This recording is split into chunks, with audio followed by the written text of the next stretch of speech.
That's a fissure. Think of it as a mini volcano. On May 3rd of 2018, people in this part of town felt something. Then they heard something. Since they all live in a major lava zone, the first thought was, volcano? It was. Lasted for 4 months. 700 homes were wiped away. And 6 years later, and look all around us. Nothing but devastation. The Big Island of Hawaii. We're in volcano land, everyone. Now, I've shown you just about every type of living situation there is in America. This, though, ain't seen nothing like this before. Hundreds of people who've built homes on a lava flow. That's one day going to be a lava flow again. No doubt about it. And you see this all over this island. Now, I was fascinated by all this. The changing landscape, the threat of disaster, the daring to defy Mother Nature. Why do these people do it? How do they do it? What are they thinking? So, Kim and I took an entire day out of our big ol' Hawaiian road trip to explore the eastern side of the Big Island. The most dynamic place you can live in the USA. A very strange and mysterious land.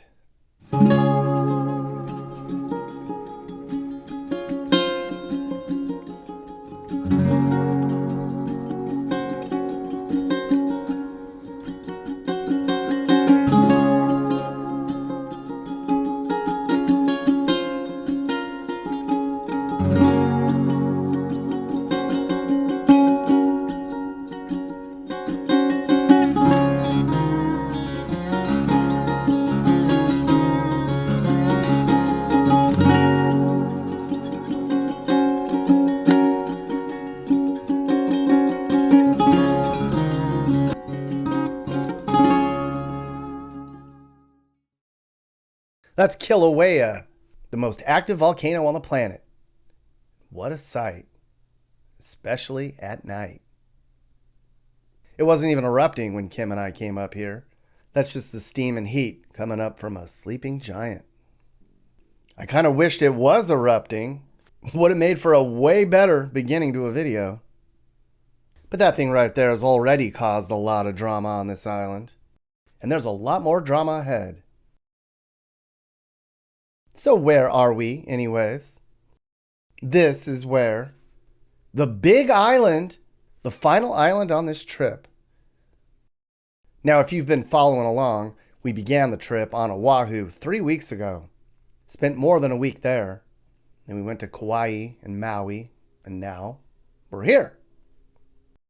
They call this the Big Island because it's the biggest one. Duh. This island's about the same size as Connecticut. You could stick all the other Hawaiian islands together, and this one's still the biggest. And it's growing every year because of volcanoes. This island goes through all kinds of hot and cold spells. It's the youngest Hawaiian island, formed about 500,000 years ago. And it's also the most active. So Kim and I drove all over the eastern side of the Big Island to look at all the different communities that have been impacted by these volcanoes. I think the most visually stunning of them all is right here in Kalapana Gardens. And that's where we're going to start this adventure.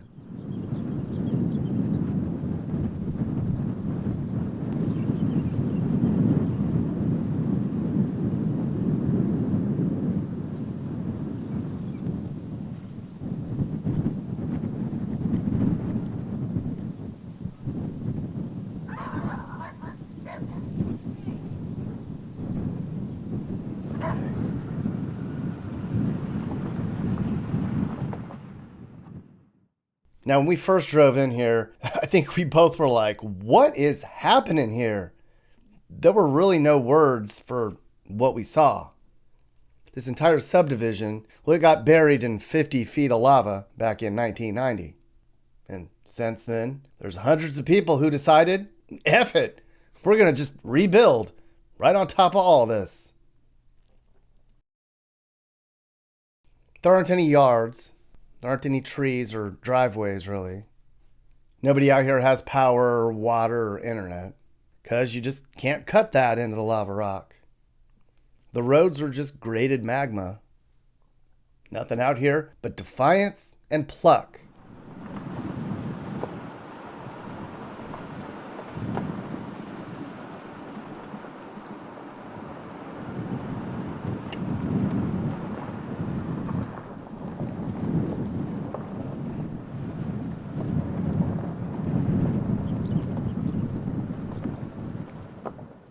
This was the eeriest neighborhood I've ever seen. And I don't think these people think this is actually that crazy. I mean, I'm assuming they think this is normal. I don't know. We spent an hour driving around and we didn't see a single person. No dogs running around, no kids. Just dead quiet. Nothing. It was like we were on the moon. We're just going to have to imagine why they want to live like this.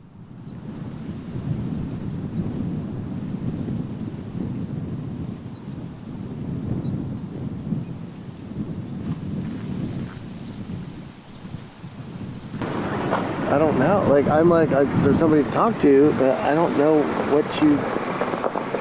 why would you even be outside? There's nothing outside but rock.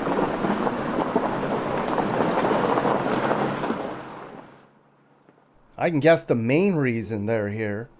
It's cheap. You can live on Hawaii here for a fraction of the price that it costs to live in an actually desirable area. Like, we're talking $25,000 a lava acre. You can buy land out here on an old lava flow, too. Well, land is a loose term, because I don't really know if you can call this land. It all changes so fast out here. I don't know if you can really own anything that's gone tomorrow. If you can find it, insurance is about $600 a month. But you can't get permits to build here, because this is all in what they call Lava Zone 1, which means this will all be gone one day. Lava's coming. Might be tomorrow, might be in 20 years. Never know. That looks like kind of a normal house with lava rocks all over. Okay.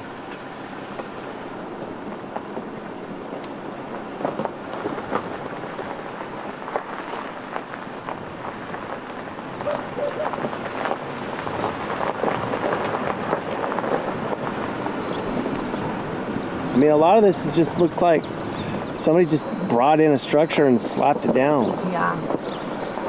And some of it looks like stuff you'd see in the mountains. And then there's like just yurts or trailers or like whatever.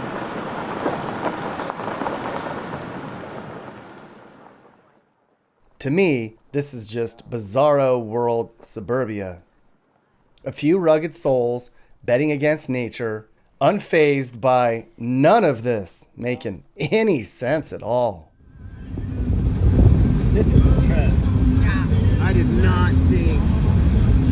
I mean, I kind of did think it would be deserty, but not. I don't know. I did not think it would look like this. Now, this is Saddle Road. Everybody told me if you really want to get some perspective on how these volcanoes dominate this island, you need to take Saddle Road, Nick. It's a stretch of highway that goes from Hilo over to Kona. It's about 80 miles long. I'm going to guess this highway has to be repaved over and over because of where it is. So we are out on top between the two volcanoes. That's Mauna Loa, and Mauna Kea behind me. That is the tallest mountain in the world behind me. I think there's snow on top of it. And that's the biggest mountain in the world, Mauna Kea. Now, Saddle Road is right between the most famous volcanoes on the planet. On that side, over there, that's Mauna Loa. Mauna Loa is the largest volcano in the world. It's 30,000 feet tall. Now, that thing has erupted 34 times in the last 200 years. It just erupted a year ago. Nobody really got hurt by it, but it's active. Sometimes it takes entire communities away, and sometimes the magma just rolls quietly out to sea. You got a new beach. And then over there, that's Mauna Kea. Now, Mauna Kea is the tallest mountain in the world. It's dormant right now, so they call it a sleeping giant. I think it last erupted about 3,000 years ago. Hawaii actually has 5 volcanoes. 2 of them are extinct-ish, but I don't think we're old enough to know if they're really extinct. And then there's this guy right here.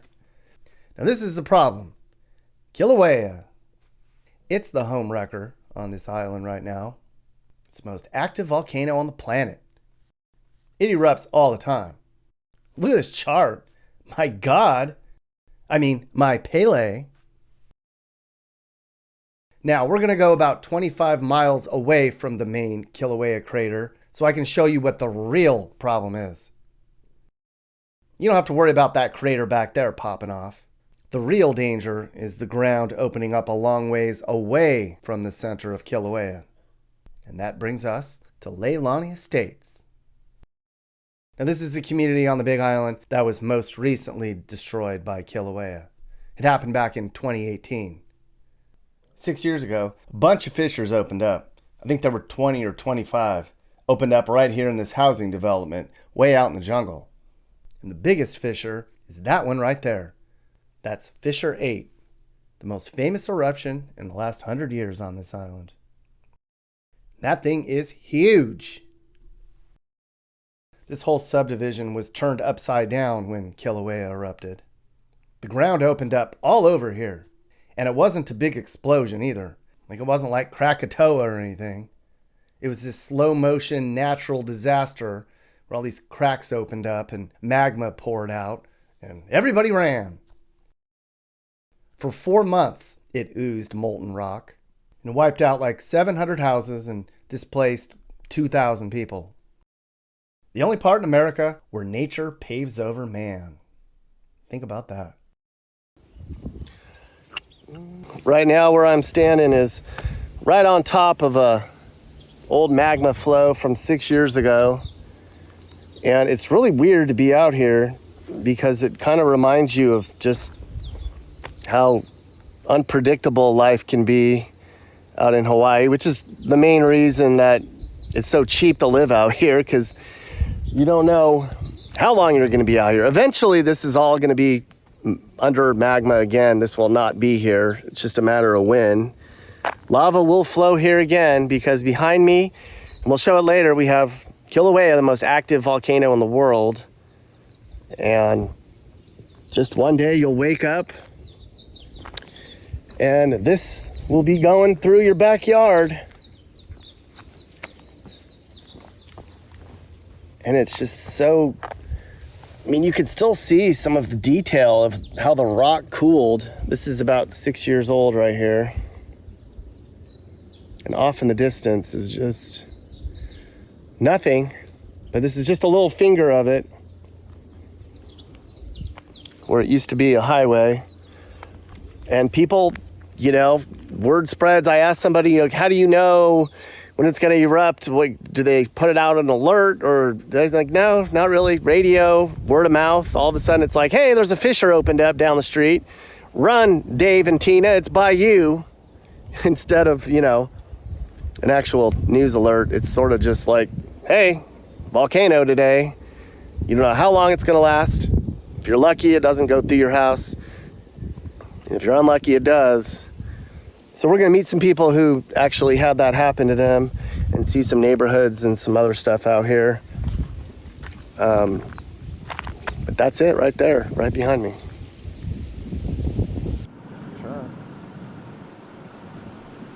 What's up? That is hilarious. This is my buddy Scott. Now, Scott runs a tour guide company on the island called Apau Tours. Now, Scott lives in Leilani Estates. So Kim and I swung by his place and we hopped in his truck and he drove us around for a couple hours and gave us a tour of the area that got hit by that eruption 6 years ago. This road was split open in a few different places. Of course, they redid this. So much so that when I rode my bike down here, I actually had to manually step it over the crack. Yeah. That's how big they were. To the left here is one of the houses that was gone. Oh. Right there. So that one is gone, and then the people next door got lucky. It just literally came down to the next door neighbor's house. Yeah, and sometimes when it's real moist, you'll see steam coming out of the ground in this front yard right here. And it's possible that Fissure 9 or 10 could happen any minute right on this street, right? Like literally the ground could open up and magma starts flowing. Anything can happen at any time. Yeah. So where we are right now, lava, it could just decide, it could explode. Actually, where we are right now, we're driving on top of where all the lava was flowing right. on the ground. We're on top of an active volcano. Yeah. There's another person that I know, and she was in her house, and she said she felt the lava moving underground through lava. Like her house was rumbling. Yeah, she actually felt it. God. And it could just come up in your living room. Yeah. So when it first erupted back then, was it a huge like boom and it shot in the air, or was it a slow crack ooze? It was a slow crack thing. Fissure number 1 is from my recollection, and then there were explosions and noises, but some of the explosions were propane tanks.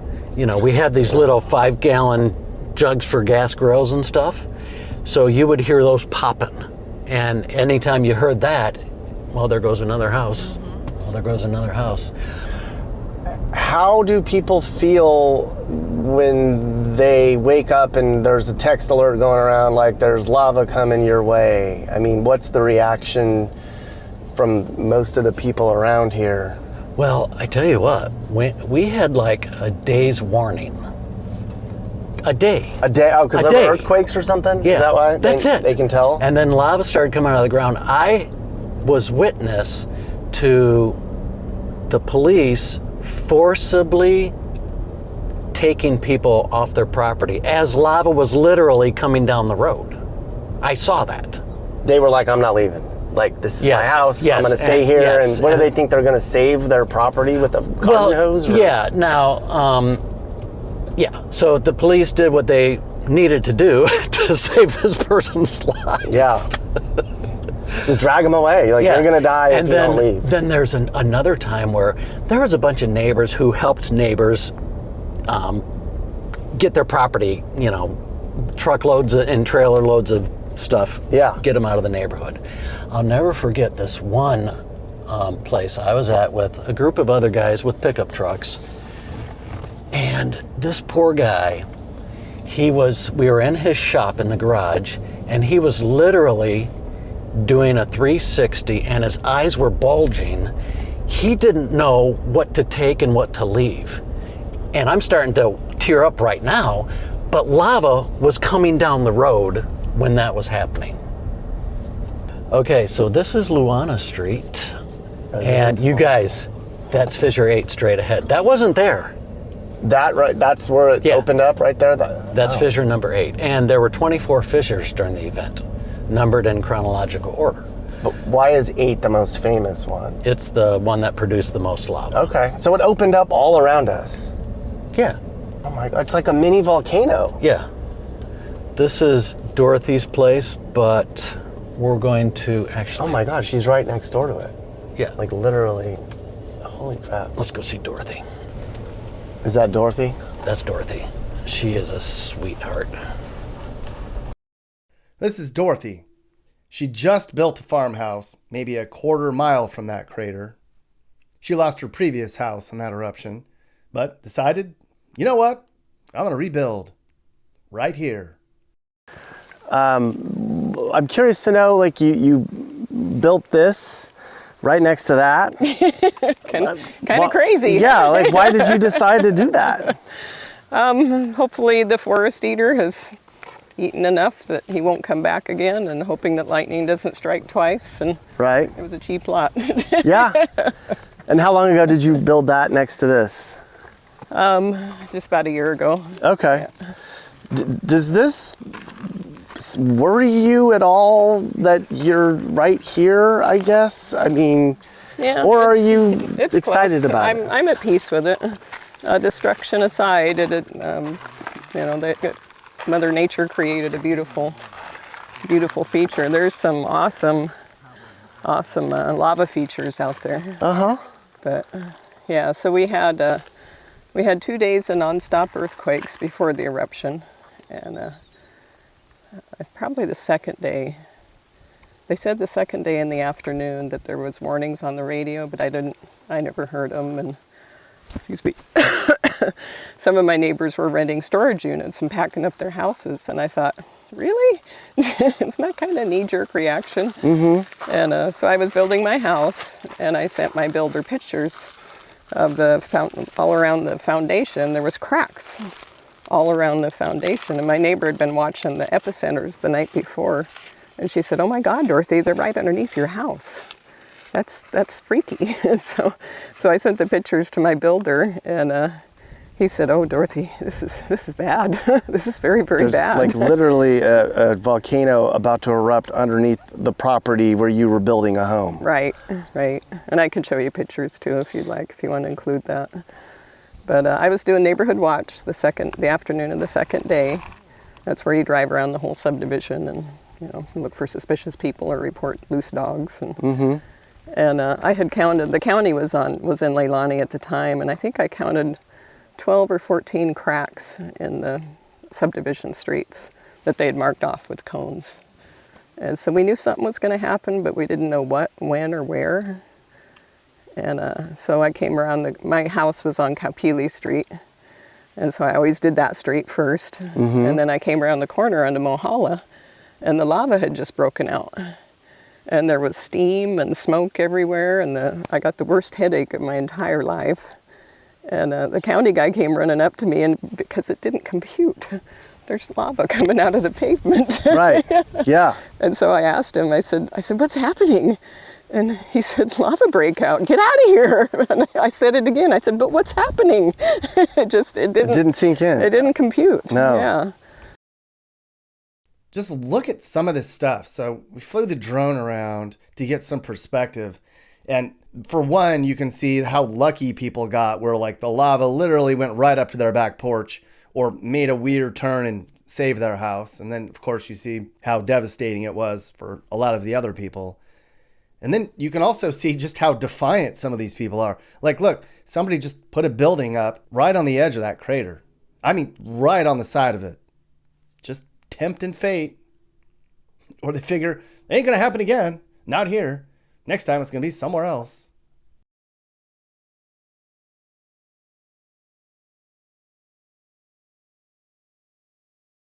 So even though a lot of this region is going to be under lava again one day, people continue to move here. It's super cheap. So this part of Hawaii is the fastest growing part of the whole state.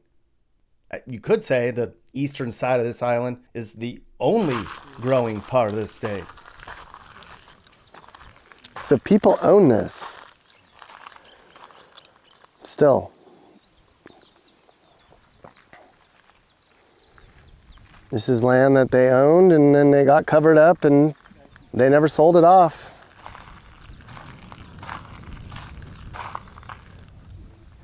You can't really tell where the property line ends and begins, but maybe one day they're going to build again. But all of what you're looking at right now, that's all natural. That is untouched from the eruption. And it used to be houses and jungle.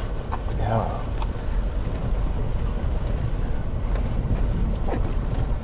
It's beautiful in its own way, you know? Isn't that weird to say?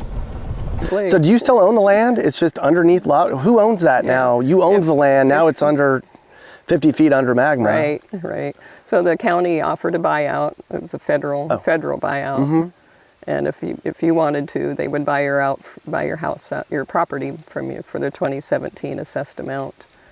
Some people chose not to, sentimental value, whatever reasons. So now this is still all private land, but it's a checkerboard of privately owned land and county owned land.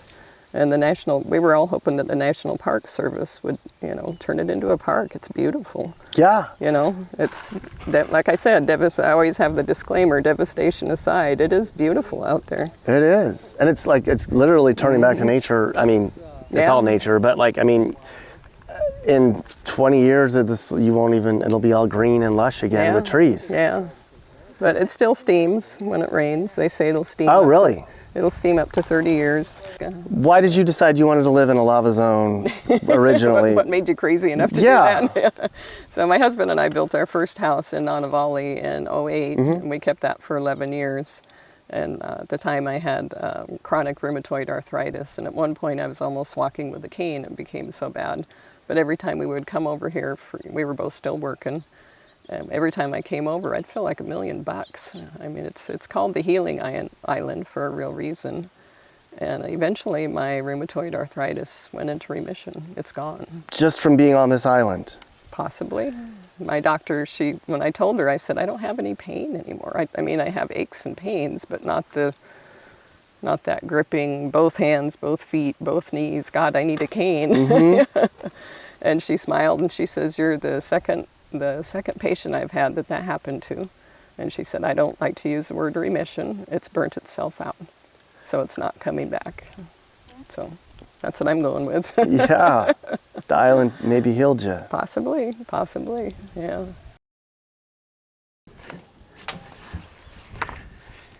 So it's completely different from where we just were, over talking to Dorothy. Like, meaning lava type? Yeah, and there's no tephra. Look. That was from a power pole. Look at this, is from the power pole embedded in the lava. So the power pole, the lava formed around the power pole? And then it incinerated it. And then it burned it. Yeah. And it left a... Yeah.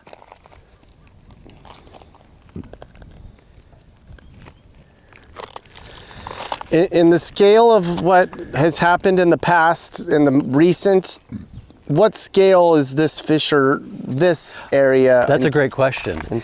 There was a 35-year lava flow from 1983 to 2018, okay? That added about 500 acres of new land to the island. When lava enters the ocean, the island grows. Right.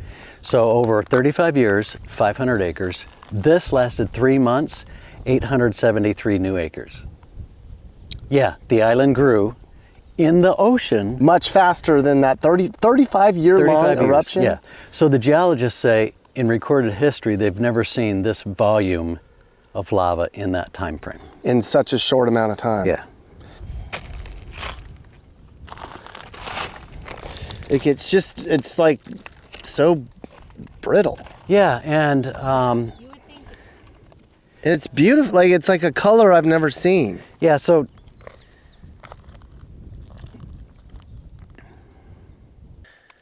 what's the blue versus the black? I mean, what is that? It's just the different minerals and the rate at which they cool is what determines their sparkliness.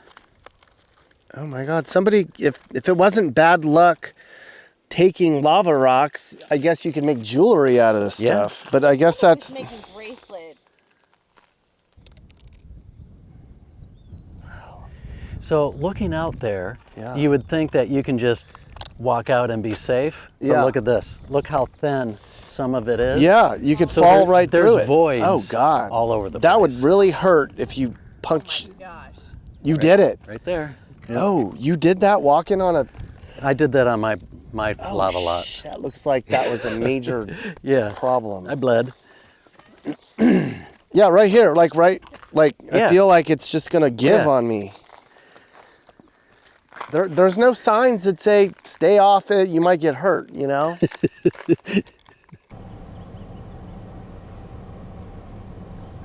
And they cleared that little driveway. Check out this lava rock wall. Keep watching it. And you'll see this fissure covering it. Oh, it became part of the fissure. Yeah. Oh my God, look, it's like the wall became... Oh, that's a trap. Oh, there's steam. You see it where the birds just flew? Yes, right there. Oh, let me hop out really quick. Here, let me pull over. You can get out if you want. All right. Oh, this is the first time I've been up here. There's a beer can down there. Lovely. I can feel heat coming up from it. Holy crap, how far down is that?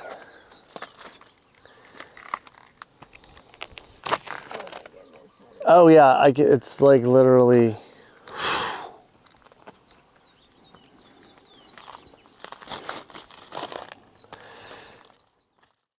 So a lot of people sold.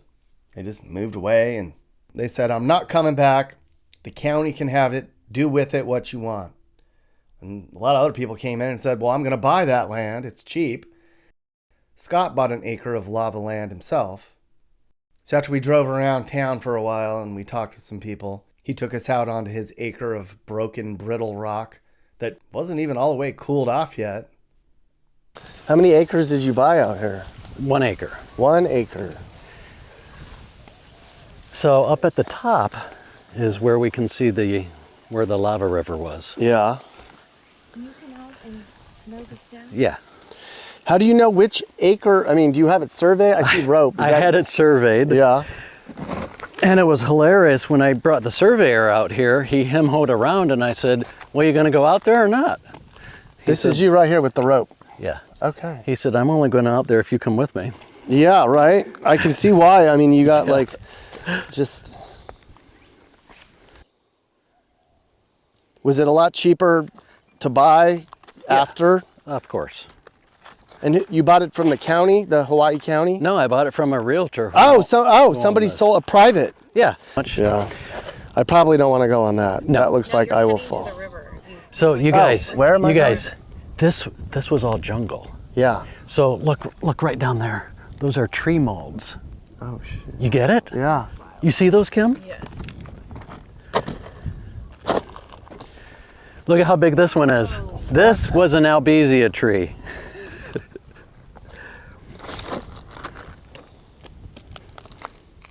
An albizia. And there's still like it's charred, but there's still wood inside. Yeah, well look at this charred piece. And that one. Yeah. And that's About halfway to the top where his property ends, I realized this is not stable. We could all just fall into a lava pit right now. And it would hurt. I mean, you kind of feel like some of this is just, you could just fall in. Yeah, that's what makes it exciting. We're literally, out there in space. oh shit. This is the river? This is a river, yeah. Oh my God. So imagine all this spewing out of the mouth of Fissure 8, which is right over there. Yeah. And it came right down here. Oh my God. How far did you stand like here and look down on it? No, there were people that did, but I wasn't one of them. Oh my God. Here's where we were standing, right there on the edge of Hawaii's brand new Grand Canyon. You can't even like describe what this is. Yeah, it's hard to put into words what you're looking at. Scott's been giving private tours since 2012 using a very cool and roomy F-150 pickup truck, everyone. You'll never feel like a tourist with Scott. Super cool guy that I now consider my friend. If you want a tour on the Big Island, find Scott at apauhawaiitours.com. Our last stop on the day was another lava land community way down on the south end of the island. It's called Ocean View Estates, because you can see the ocean. It's this giant housing development, literally clinging to the edge of a lava field. And from the top, you can see the ocean. It's the largest housing subdivision in the country. Look at how big it is on the map. Now, Ocean View Estates doesn't look as black and bleak as some of the stuff we saw before. That's because the last time that lava flowed down here was 150 years ago. The ground's more rounded off and green, It's not so jagged and black. And all this magma didn't come from Kilauea. It came from Mauna Loa.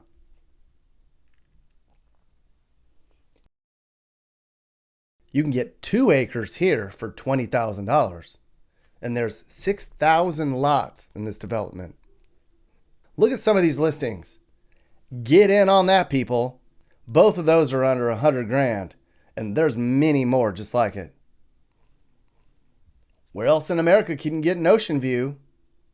You just have to worry that one day your house will be in the ocean or up in flames. Okay, so I was curious, how did this even happen? I mean, how did people even get the big idea to even build on the side of a volcano? Well, it comes down to greed. Back in the 1950s, the state of Hawaii began selling these big lots in volcano zones so they could raise their state taxes. So, of course, all the big-time land grab speculators came in and scooped up big chunks of land. And then they divided them up and sold them for cheap, like hundreds per acre. The marketing materials said, cheap land in Hawaii, in the highest risk lava zone in the world. And then in small print, there's little danger from volcanoes. They called it a very fertile area in a tropical environment. Fertile? I don't know about that. I hear good luck trying to get a shovel 6 inches into the ground here. Anyways, the developers told people there's about a 1 in 1,000 chance of a volcano here. So tens of thousands of people bought land and built homes right there, right below us. And then that spawned the other developments that I showed you earlier. And since then, lava has wiped away 5 entire communities on this island. There's been thousands of homes wiped away. And more to come any day now. And yet they keep coming because it's cheap land. The last affordable option in Hawaii.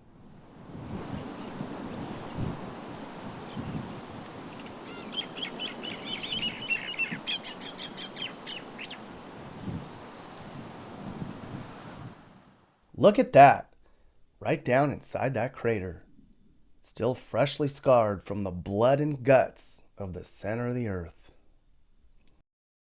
Hawaii is the only state born out of fire. Native Hawaiians call that the home of Pele, the volcano goddess. And she's very sexy, too, I have to say.